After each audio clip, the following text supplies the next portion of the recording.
Hello, this is Taylor Ellwood here, and welcome to my latest video where we're going to be talking about low effort magic tonight.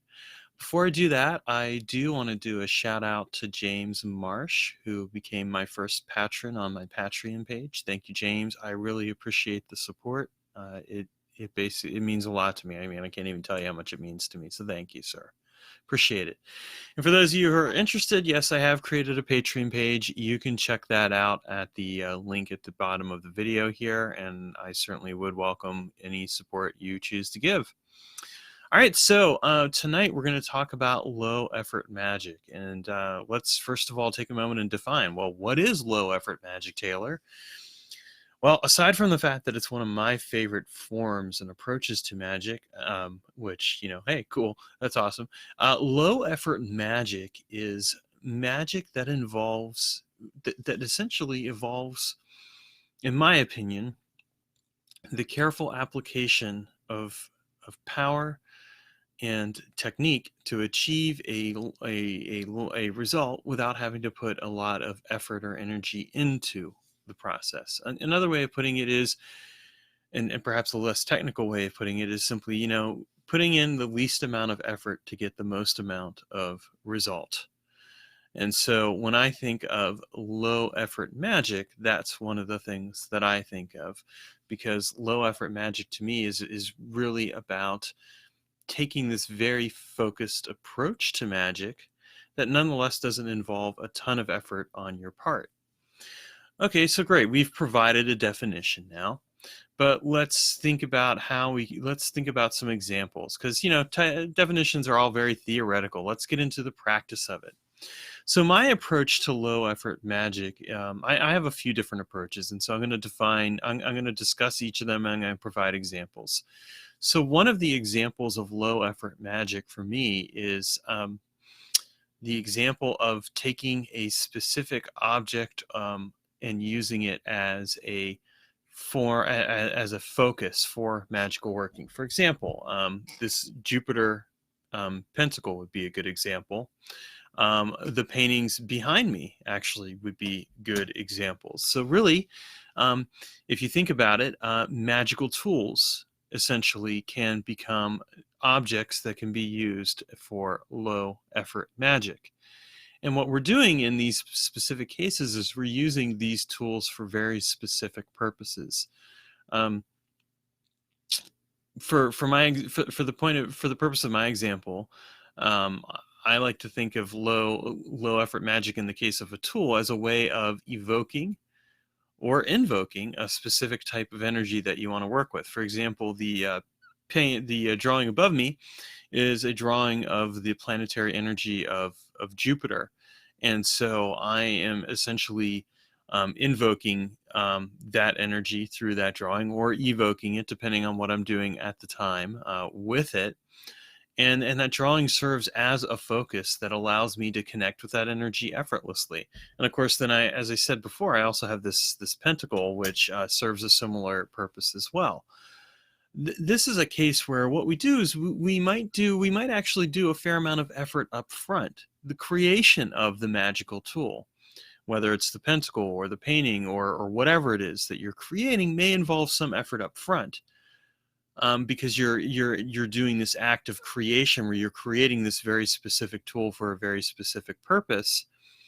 However, once it's created, this is where the low effort magic comes into play, because every time I want to work with that Jupiterian energy, for example, all I have to do is, draw upon that specific magical tool and let it connect me to the energy. And I don't have to do an elaborate ritual or anything else. I've already done that work. And instead what I've done is I've essentially created a long-term magical working where I'm working with that energy. Um, in the case of like my drawings in my room here, I actually have the drawings set up in the room to help to continuously bring forth this energy into this specific room. And it's not just Jupiterian energy. Like, for example, this month I'm working with Neptunic energy and getting that firmed up. And then next month I'm going to be moving on to Uranian energy. and then the month after that, moving on to Pluto. So, I'm gradually bringing in all these planetary energies, and I'm creating a very specific space to work with them. And in the initial work, as I said, there's a bit of work involved, but after that, it's just coasting all the way, because I've done that work, and now it's low effort magic. Anytime I want to call upon those specific planetary energies or elemental energies or whatever it is that I'm working with, I can do it like that, like a snap. And I've done the same thing with spirits.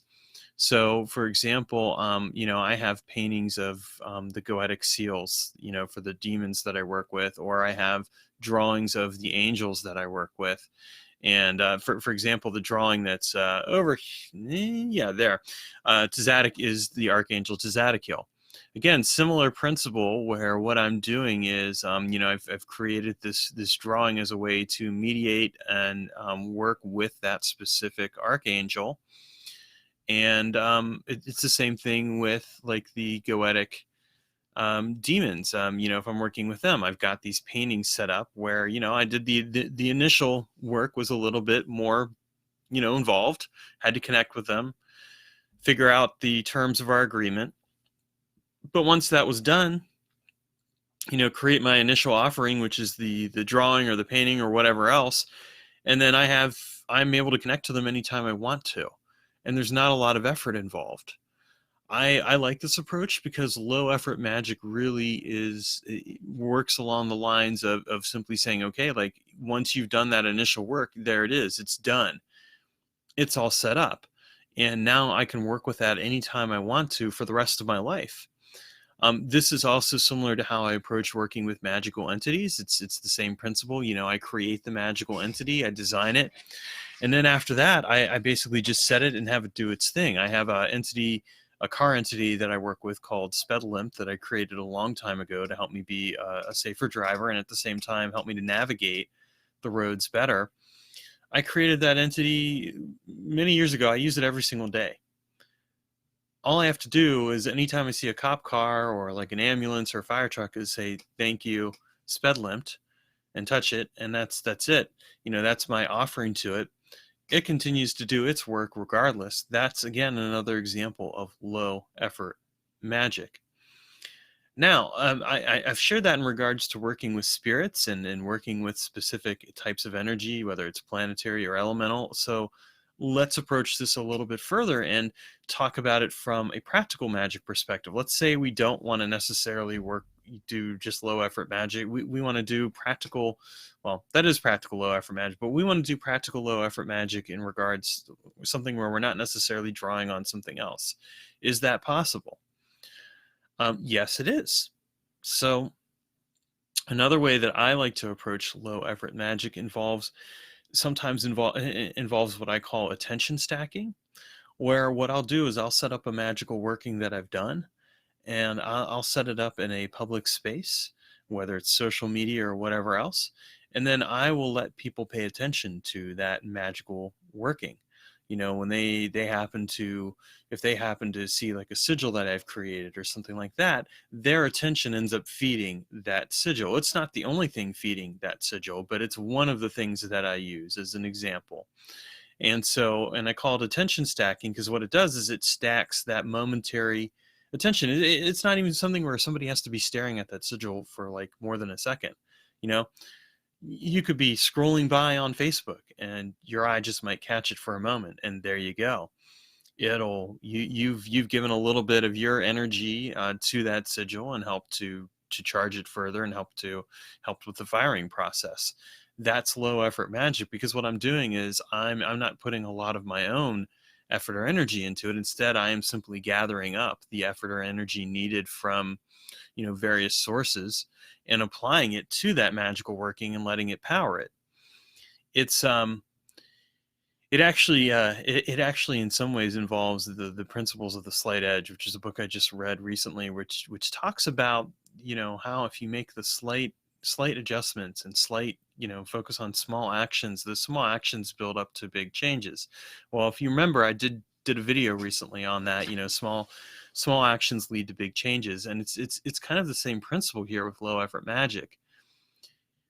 Low effort magic really works on the notion that, okay, you set up the working and then you let it do its thing, and you set it up so that it's continually feeding itself in some form or manner, and it doesn't have to be attention from other people.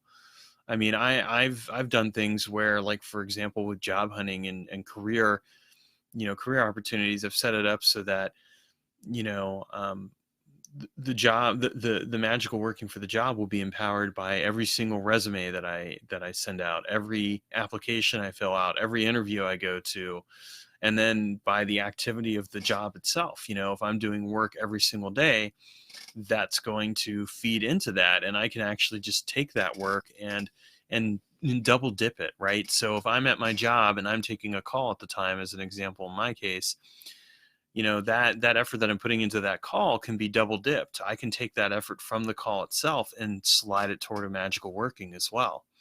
Same thing like with exercise. I like to do double dipping with exercise. Like if I'm going and I'm swimming, right? And I'm paddling and all this other stuff and swimming along, that swimming can actually be used for magical work, right? It's again that notion of low effort, because here I am, I'm already putting the effort into the swimming itself, so why not take that and redirect it toward a magical working. You can do the same thing with exercise, with other forms of exercise, weightlifting, running, anything else like that.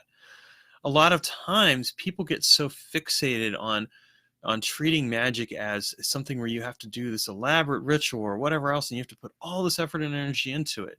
And it doesn't have to be that way. You can take everyday actions and turn them into sources of magical energy that sustain your magical work. And I talked earlier about the careful application of power and technique. And the other thing that I think constitutes low effort magic is the ability to take the minimal amount of power to achieve the maximum amount of result. And what I really mean by that is that a lot of people think that, like, when it comes to magic, that the more power the better, and I disagree with that notion. I think that it's not more power that's better, it's the precise and focused effort of that power that's better. The precise and practical application of that power. And what that really means is that if I'm going to do a magical working, the one thing I have to recognize, first of all, is that I am at some point exchanging power for form, right? If we look at power, we have lots of power, and then we have form. Form is the manifestation of that power. But it's also an exchange. Like if I'm focusing on a specific result, I'm putting power into achieving it, but at some point that power has to transform into material reality, and that's where form comes into play. So what I like to do is I like to look at this very focused effort where I take the minimal amount of power needed to get the most out of the result. And I like to feed, and this is why I set my magical workings up so that they feed on my actions or interactions with other people or whatever else, because what's happening is that they're drawing the necessary amount of power all along. So that instead of having to put a ton of power up front into a magical working, I do the minimal amount needed to get to get the magical working going, and then after that I just set it up so that it continually feeds itself, like it's like a flywheel. It can just continually spins and spins and spins and spins and spins, and it gets faster and faster and faster, and the results come, and it's a lot easier. And it's also a long-term application of magic as opposed to a short-term. And I used to do short-term magic way back in the day. I'd have a problem, and then I'd be like, oh, okay, I'm going to use magic to solve this. And I would do, this elaborate ritual or whatever else, or do some sex magic or whatever at the time. And I'd put tons of effort into it. And lo and behold, yeah, I'd get the result, but I'd have to put a lot of effort into it. And what made me realize I didn't have to do that was when I recognized that all you really need for a magical working is enough upfront effort to get it rolling, and then you can set it up so that along the way, anything else that's needed is gathered. And how I realized that was through working with working in particular with concepts from chaos magic and sigils, because I thought about, and it wasn't in any of the books that I read per se, because they're all about putting lots of effort into it, right? No, it was instead, it was that as I was reading these books, I began thinking, well, what if there was a better way to approach sigils? And I started experimenting with it. And once I had experimented to my heart's content, I started applying that to the other magical workings. And yes, Janice says, I still do short-term magic. Lots of people do short-term magic. Most of the people out there practicing magic do short-term magic. Why? Because that's what we've been taught. And this is one of the reasons why I'm teaching my approach and my system to magic, is to transform that approach and change things radically, because I think that really it's inefficient the way most people do it. And that's not a commentary on any of you. It's just, I mean, that's what you've been taught. You look at most of the books on magic out there, and the focus is on, you've got to put tons of effort into this. You've got to do, you've got to whip yourself into ecstasy and all this other stuff. And hey, there's times for all. There is a time for that. And there's nothing wrong with it per se. But why not? If you're going to put that much effort into it, why not ask yourself, what can I do to take all that effort and put it and direct it in such a way that I can get more out of it than what I'm just getting in the short term? And let's use the example of sex magic, right? Okay. Sex in and of itself is an activity that raises a fair amount of energy, whether you're doing it solo, you're doing it with another person, or you've got more than one person in the mix. You're having to necessarily take some of that effort and put it in toward the actual sexual act, because that's what's required.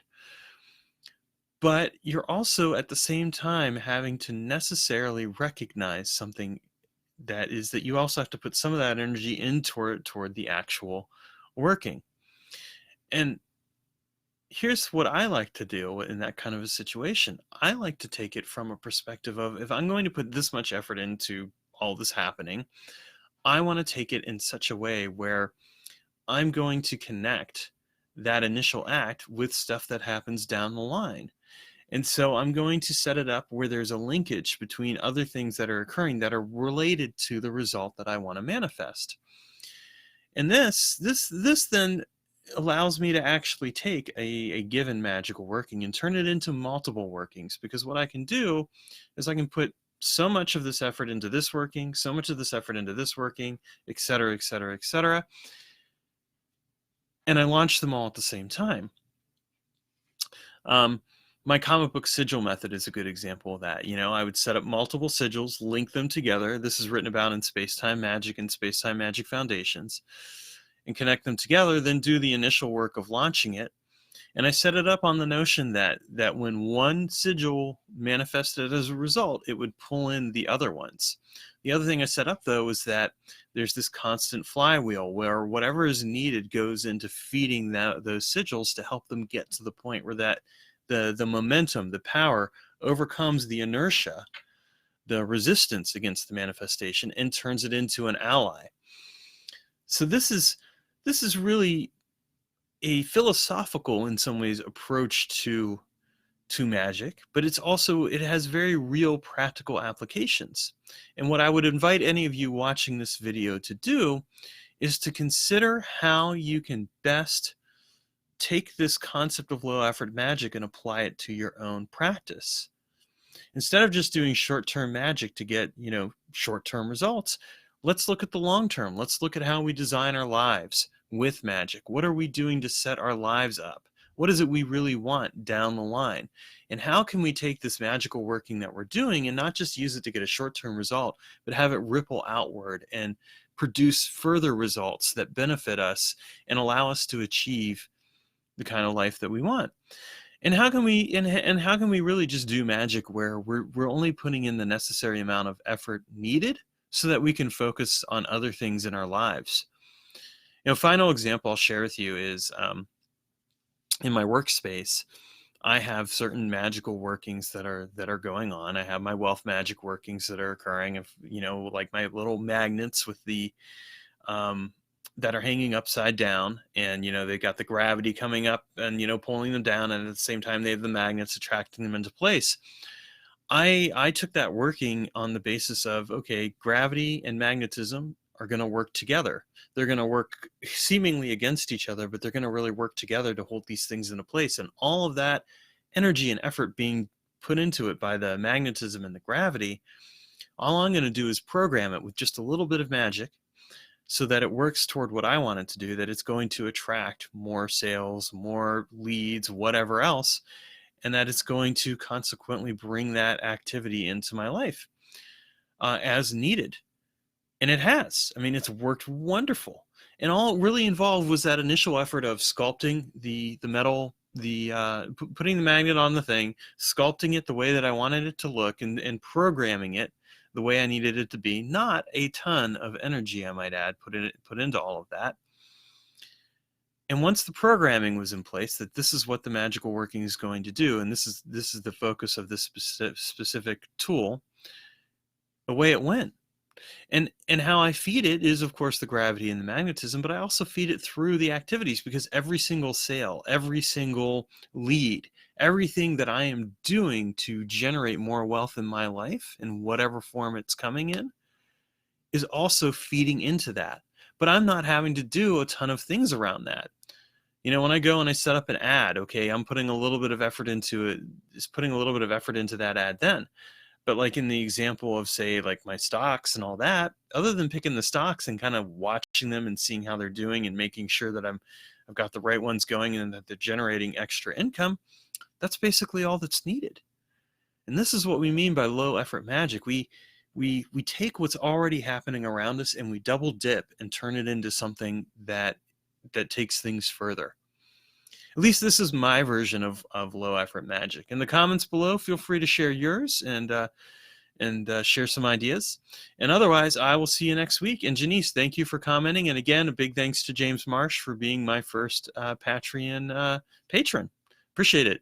Take care and have a great evening.